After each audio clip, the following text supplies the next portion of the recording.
Alrighty guys, we're in the tow-in zone. You can see this Wrangler was towed in. Looking at this key, judging by this key, it's got to be an older model Wrangler. They say it won't move, guys. Let's find out. Alright, in order to move, one's transmission will have to be working, right? Let's see. Alright, I'm in gear. Ooh, nothing. I'm not moving, guys. Let's check the transmission fluid. All right, guys, I got the hood up. Typical 3.6 Pentastar. Oh, I got a dipstick, which means this must be a Nag 1 transmission.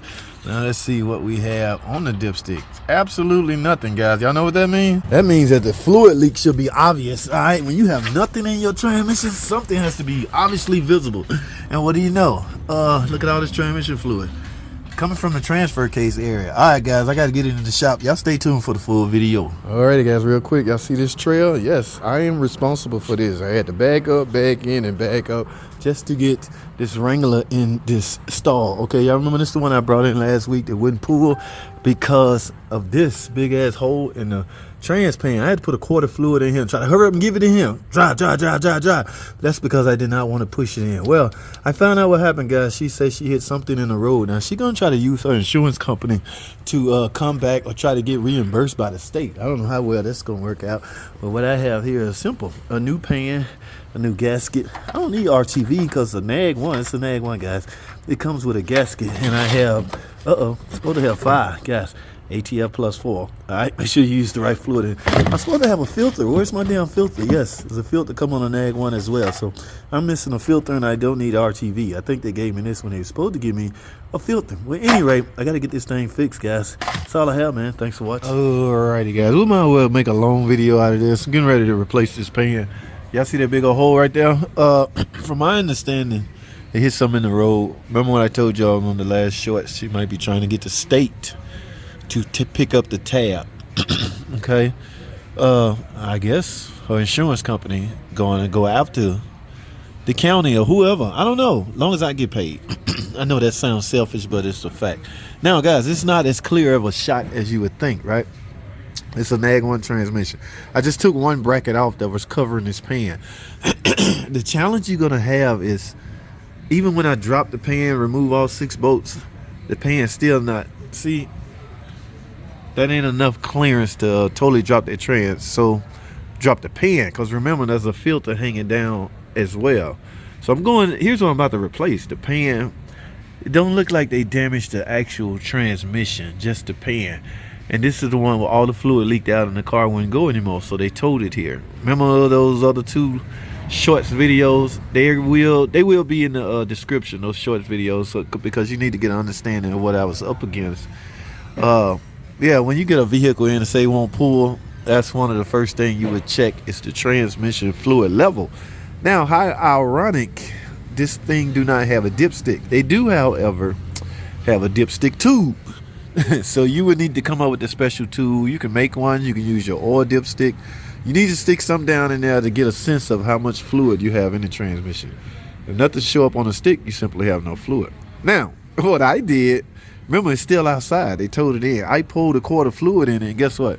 It just started coming out, just hitting the ground. Hello, so let me jump in there. I jumped in it real quick, put it in gear, and drove it in here. Yes, here I am. Remember the big mess I made? Yeah, we got to get that cleaned up. All right, so what we going to do, JT? These T30 star bits, now these right here are going to be a little challenging. Y'all know the little Harbor Freight swivel tool that I use to get. If you're trying to avoid removing this bracket, because you can simply remove the bracket and bypass that, but I don't want to remove nothing I don't have to remove. But I will have to lift the transmission up.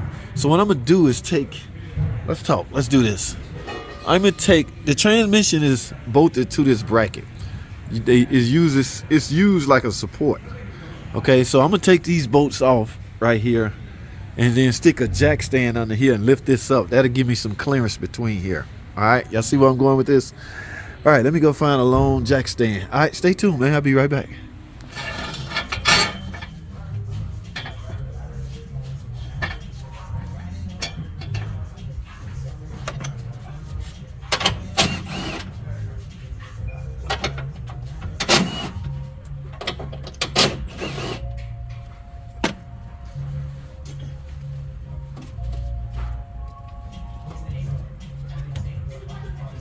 Alrighty guys, so even with this setup, I still didn't gain much room, but I do think I now have enough.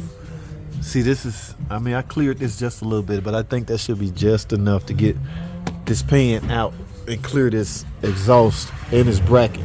All right, so let's get the, remember what I told y'all, you might have to rig up something to get this bolt off, because you don't want to, that's if you don't want to take the bracket off. You really don't have to. Just take your T30 and put in one of your little thingamajig ratchets like this and go for it.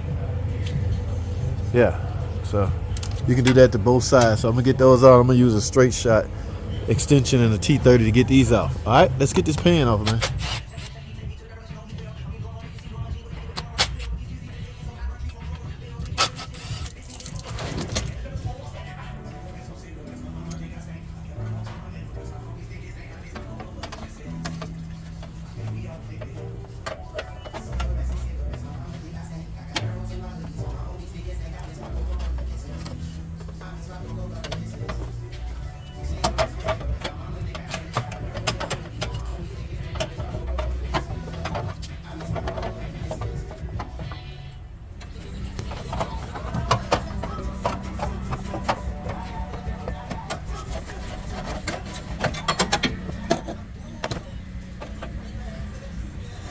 Alrighty guys, y'all saw that? Oh my goodness. Okay, yes, I just had enough clearance to get past that without taking all this bracket off.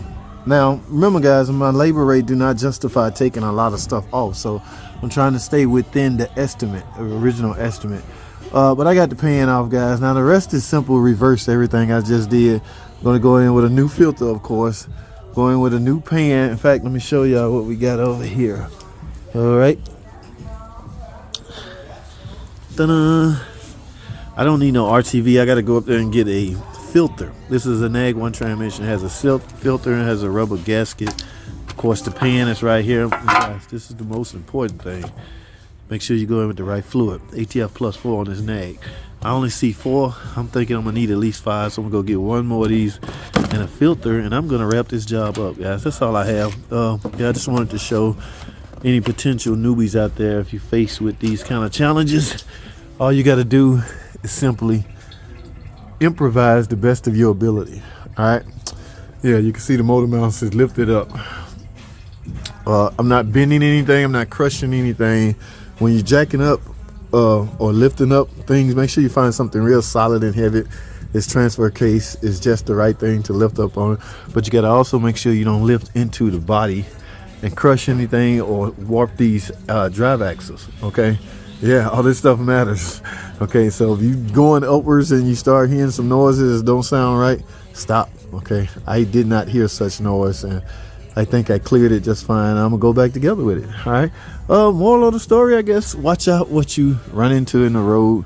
I don't know how you could avoid this, but however, I'm a mechanic here to fix this type stuff in the event something happened. All right, that's all I have, man. Thanks for watching.